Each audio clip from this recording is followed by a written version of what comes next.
Hello friends, welcome to the channel. दोस्तों, हम आज देखने वाले हैं डीपीटी बबलर लेवल का कैलकुलेशन और कैलिब्रेशन कैसे होता है। तो दोस्तों, बबलर लेवल मेजरमेंट टैंक में लिक्विड के स्तर की गणना उस बैक प्रेशर को माप कर करता है। यानी इसका जो वर्किंग प्रिंसिपल है, ये जो ट्यूब है, ये एचपी साइड की ट्यूब है, इसका जो बैक प्रेशर है उसको हम ट्रांसमीटर में मेजर करते हैं। जो डीप ट्यूब है, यानी कि ये जो डीप ट्यूब है, इसका बैक प्रेशर से हम लेवल मेजर करते हैं। बैक ट्यूब के सिरे से, यानी ये जो एंड है, यहाँ से बबल्स बाहर निकलते हैं और वो निकलना ज़रूरी होता है। उतना प्रेशर हमें ये रेगुलेटर से सेट करना होता है। अभी कितना प्रेशर सेट करना है वो हम आगे कैलकुलेशन में जानेंगे। ये जो प्रेशर है, ये डीप ट्यूब के आउटलेट के ऊपर मौजूद द्रव यानी हाइड्रोस्टैटिक हेड, यानी ये जो हेड प्रेशर होता है, ये जो हमें लिक्विड दिख रहा है, ये जो हेड प्रेशर होता है, इसको ये मेजर करता है और लेवल के अनुपात में होता है। और इसी के आधार पर प्रणाली के लोअर रेंज वैल्यू यानी LRV तथा अपर रेंज वैल्यू यानी कि URV का कैलिब्रेशन किया जाता है। सरल शब्दों में अगर हम जानेंगे, जितना अधिक द्रव स्तर होगा, यानी ये लिक्विड लेवल जितनी होगी, उतना अधिक बैक प्रेशर क्रिएट होगा, यानी उतना बैक प्रेशर क्रिएट होगा। इस बैक प्रेशर को मेजर कर टैंक के लिक्विड स्तर का निर्धारण किया जाता है। यानी ये लिक्विड का जितना प्रेशर रहेगा, जितना हाइट रहेगा, उतना बैक प्रेशर क्रिएट होगा और हमें लेवल का पता चलेगा। अभी बबलर ट्यूब या डीप ट्यूब विधि भी कहा जाता है स्तर लेवल मेजरमेंट तकनीक की, जिसका उपयोग औद्योगिक टैंकों में किया जाता है, विशेष रूप से तब जब तक लिक्विड संरक्षण करोसिव, गंदा, डर्टी हो या सामान्य प्रेशर ट्रांसमीटर को नुकसान पहुंचा सकता है। इस विधि में संपीड़ित वायु यानी कॉम्प्रेस्ड एयर या निष्क्रिय गैस यानी कि इनर्ट गैस को एक डीप ट्यूब के माध्यम से टैंक के मेन प्रवाह में किया जाता है। डीप ट्यूब के डूबे हुए सिरे से गैस के बबल्स बाहर निकलने के लिए जितना दबाव आवश्यक होता है, वह ट्यूब के आउटलेट में ऊपर मौजूद लिक्विड की ऊंचाई के सीधे अनुपात में होता है। डीप ट्यूब के सिरे पर मापा गया यह प्रेशर लिक्विड हाइड्रोलिक दबाव यानी कि हाइड्रोलिक प्रेशर के बराबर होता है, जिससे टैंक में द्रव स्तर की गणना की जाती है। Direct mounted differential pressure transmitter के विपरीत बबल प्रणाली में मापन उपकरण ने प्रेशर ट्रांसमीटर सीधे प्रक्रिया प्रोसेस लिक्विड फ्लूइड के संपर्क में नहीं आता है। यानी ये जो ट्यूब होती है, ये जो प्रोसेस का लिक्विड है, ये ट्रांसमीटर के डायरेक्ट कांटेक्ट में नहीं आता है। ये हमारा एक प्लस पॉइंट है। बबलर प्रणाली में उपकरण जो प्रेशर ट्रांसमीटर है वो डायरेक्ट संपर्क में नहीं आता। इससे उपकरण की संरक्षण संक्षारक, गंदे या कठोर वातावरण में भी सुरक्षित रहता है और उसकी इक्विपमेंट लाइफ बढ़ जाती है। इसके प्रमुख लाभ है बबलर के संक्षारक एवं गंदे द्रव के लिए उपयुक्त है। प्रेशर ट्रांसमीटर प्रक्रिया योग से अलग रहता है। रख रखाव यानी कि मेंटेनेंस कम होता है। कठोर औद्योगिक वातावरण में भी विश्वसनीय स्तर का मापन करता है। उपकरण की आयु बढ़ाता है। तो इस तरीके से इसका फंक्शन है दोस्तों। अभी हम देखते हैं इसका कैलिब्रेशन कैसे होता है। तो कैलिब्रेशन के लिए जो फार्मूला होता है वो हम देखते हैं।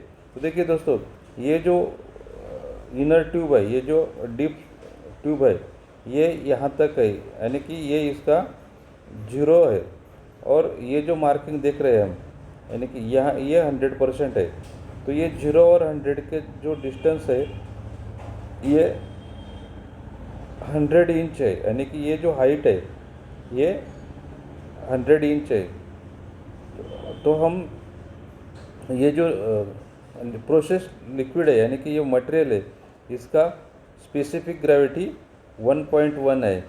तो ये हमें पता है कि टैंक का हमें 100% लेवल कहाँ लेना है और जो मटेरियल है इसकी स्पेसिफिक ग्रेविटी कितनी है, उसके हिसाब से हम इसका लेवल कैलकुलेट करते हैं और LRV URV निकालते हैं। तो दोस्तों इसका जो फार्मूला है वो कैसे रहता है, अभी LRV का फार्मूला जो है वो होता है P × G × H0। अभी P बोले तो ये डेंसिटी है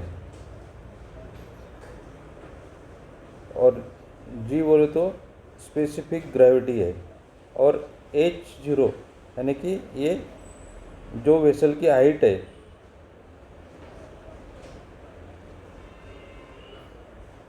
वेसल की हाइट है। तो ये जो डेंसिटी है और ये जो डेंसिटी है और ये स्पेसिफिक ग्रेविटी है, ये दोनों एक सामान्य होते हैं, इसलिए ये कॉम्पेंसेट हो जाता है और हमारा जीरो हाइट जो है वो हमारा ये डायरेक्ट डीप टिप का जो बॉटम है वहाँ से जीरो है, इसलिए हमें जीरो में कोई कैलकुलेशन की ज़रूरत नहीं है। तो हमारा जो जीरो हाइट है वो उसका वैल्यू जीरो ही रहेगा। और देखते हैं हम अभी URV का क्या फार्मूला है। URV = P यानी कि density multiply gravity multiply H max, यानी कि density multiply gravity multiply maximum height. तो हमारा ये हो गया हमारा इक्वेशन। तो देखिए दोस्तों, हम इसके हिसाब से बताए LRV हो गया हमारा P × G × H0 और URV हो गया density multiply gravity multiply H max. तो इसके हिसाब से जो हम कैलकुलेट करने जाते हैं तो इसका वैल्यू ऐसे आएगा। अभी ये P और G तो सेम ही है, तो हमारा जो ये हाइट है ये कितना है 100 इंच, तो 100 इंच और मल्टीप्लाई ग्रेविटी कितना है 1.1, तो इसका वैल्यू निकल के आता है 110 इंच। तो ये इसका वैल्यू निकल के आया है। तो हमारा जो LRV है, LRV तो 0 हो गया और URV जो है हमारा वो हो गया 110 इंचेस ऑफ वाटर कॉलम। तो इस तरीके से दोस्तों इसका कैलकुलेशन होता है। और ये जो 0 to 110 inches of water column जो निकल के आया है, उसके अकॉर्डिंग हमें इसका जो आउटपुट है, ट्रांसमीटर का जो आउटपुट है वो हमें 4 to 20 मिली एम्प्स में सेट करना होता है। तो इसका LRV के लिए 4 मिली एम्प्स हो गया और URV के लिए 20 मिली एम्प्स हो गया। दोस्तों इस तरीके से इसका कैलकुलेशन और कैलिब्रेशन होता है। तो दोस्तों वीडियो पसंद आया तो कमेंट ज़रूर कीजिए, लाइक कीजिए, फॉलो कीजिए और ऐसे और इस टाइप का कोई वीडियो बनाना है तो कमेंट्स में ज़रूर लिखिए दोस्तों। Thank you.